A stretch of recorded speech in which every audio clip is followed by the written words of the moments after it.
Thank you, Brother Thomas. Thank you, each one of you, for being here this beautiful day of celebration.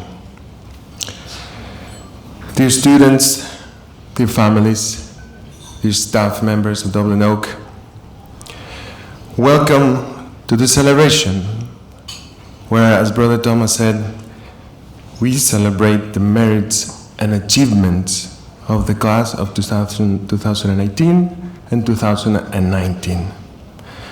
I want to give a warm welcome to our special guests, His Excellency Mr. Miguel Malfabon, Ambassador of Mexico in Ireland, Ms. Jacinta Curran, Territorial Directress of the Consecrated Women in Europe and member of our Board of Directors, Ms. Cecilia Azcúnaga, Directress of Woodlands Academy and member also of our Board of Directors, Father Raimundo Macías, former Director at Dublin Oak Academy, under whose guidance this ship this year and a few years before set sail, Father Manuel Diego, who had a little technical delay. I hope he's already here. Father Manuel Diego, he is the Vice Rector of the Mater Ecclesiae Seminary in Rome. There he is. And he's an uncle of Jose Luis Moreno, one of our students. What does it mean to be young? To be young means to dream, to see the path of life completely ahead of you. It means that you have the possibility to shape your future. It means that everything on most of your life is ahead. In a nutshell, it means to see life with hope, and it means that you're working for a bright future ahead. The center of these celebrations, which started yesterday and ran for a long day, most of us were together last night in a celebration organized by the families themselves. The center in this warm family environment is this group of young men, you, our students, who took on the challenge of leaving their home countries to embark in a rich experience a few months ago that adds to their spiritual, human, and intellectual baggage. So the suitcases are heavier than when they came.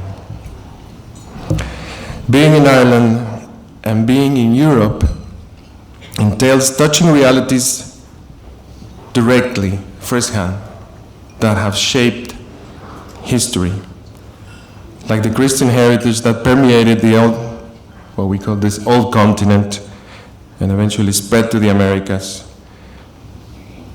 Or, for example, the origin of the university as an institution, the origin of democracy or modern democracy, law, and many other signs of human progress.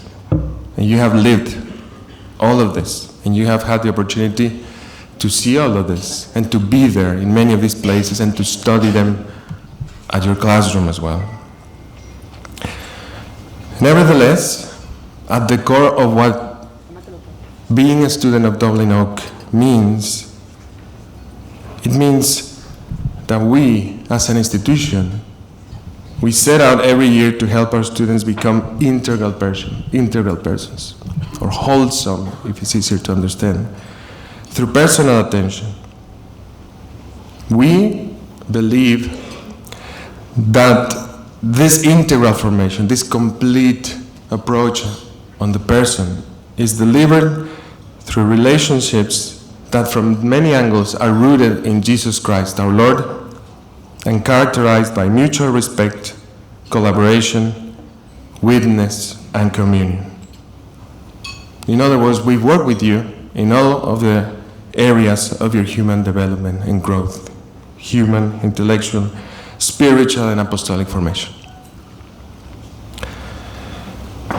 And now to you, our dear students, almost former students, take stock of what you have experienced. This is a beautiful moment to also make a balance, to also go over everything that you took on during these months. Everything that you have experienced, acquired, learned, developed, everything that you have seen growing in yourselves and in the people that have surrounded you, even your families, even though they were away. You have discovered, among many other things, what it is to have healthy relationships, what it means genuine friendship and solidarity and brotherhood, as you yourselves have told us over the last few days especially.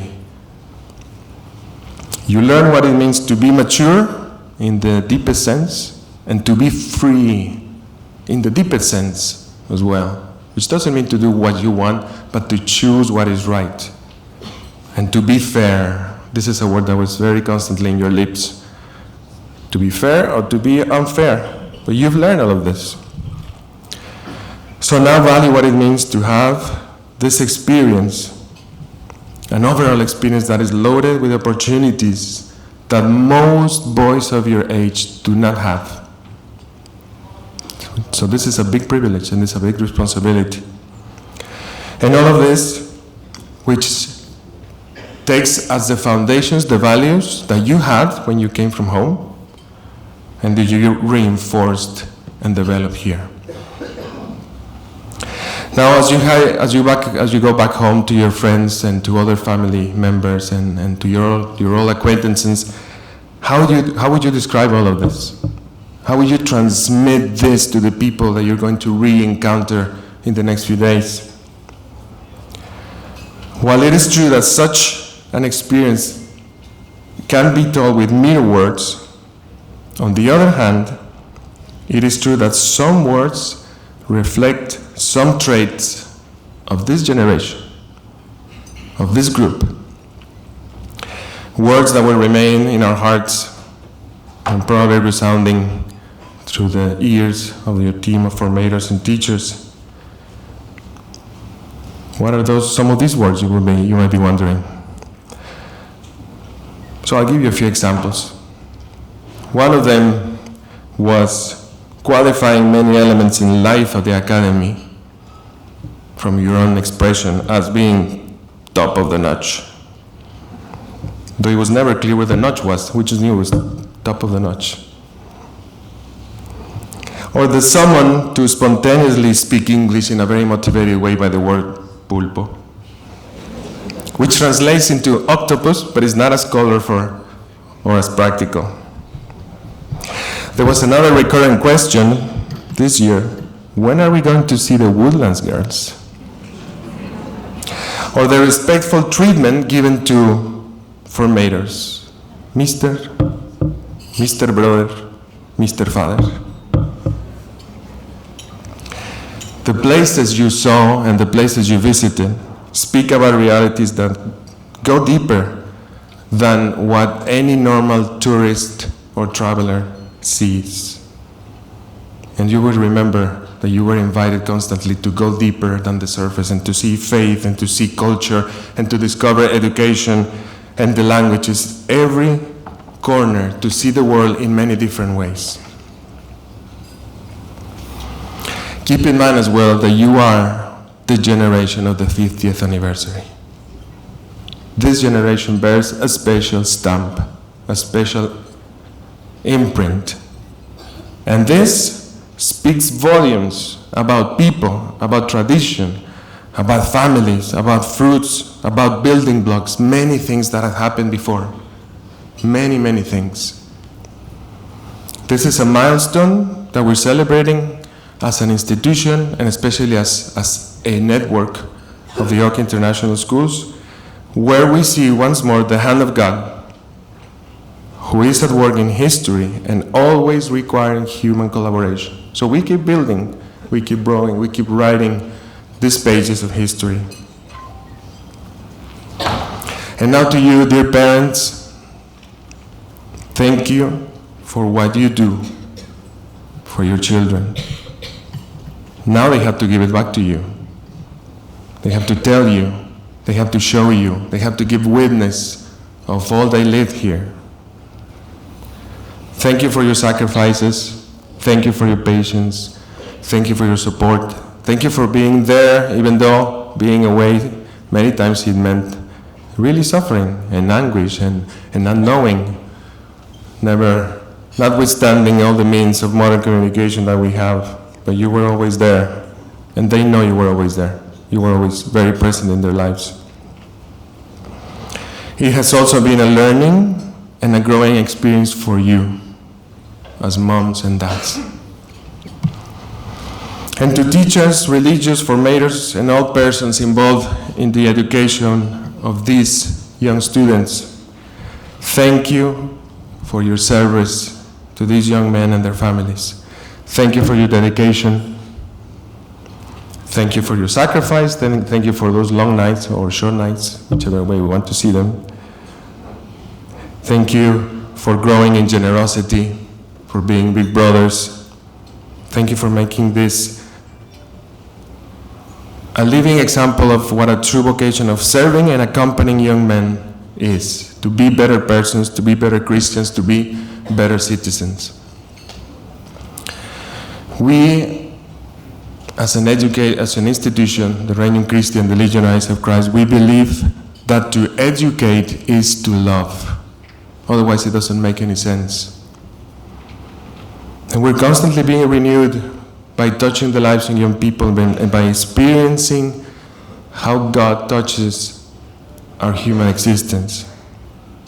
And we are challenged to become signs and instruments of the love that God has for each one of you, and each one of us, both young and adult.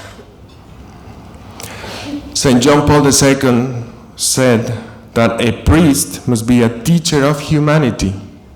And I think the same thing goes for anyone who's involved in education. The same holds true. We teach with our example, we teach with our lives, and as St. Francis used to say, if necessary, we also teach with our words. Before finishing, I want to give a special word of gratitude and recognition to two members of the board, our board of directors, whose advice, concern, and support to Dublin Oak have been incredibly valuable. Ms. Cecilia and Father Valentin Gogele, who wasn't able to come, our territorial director for Regnum Christi in Europe. Thank you also in a very special way to Brother Thomas and Brother Aaron, who will be moving on to Rome in a few weeks to continue their formation to soon become priests of Jesus Christ. We hope you come back soon. It's been a privilege. It's been a privilege to see what you, all of you, students and families all together, have achieved. To be with you boys, and I took the liberty to quote a text that your parents know very well, in good times and in bad, in sickness and in health. And we had our good share of all of that. We got to know each other very well. We were a real community. We sailed together in this stretch of your adolescence, and we have seen you take firm steps from childhood to become grown-up men. Looking ahead towards the near future, and as many of you said the other night when we had the bonfire, and most of you gave your testimony and what was in your heart, we see a beautiful future, and that is great to see, and we thank God for that. But it depends on you. You will be successful persons and successful Christians and do a lot of good if you are faithful to what God calls you to be. May He bless you and your families always. Thank you very much.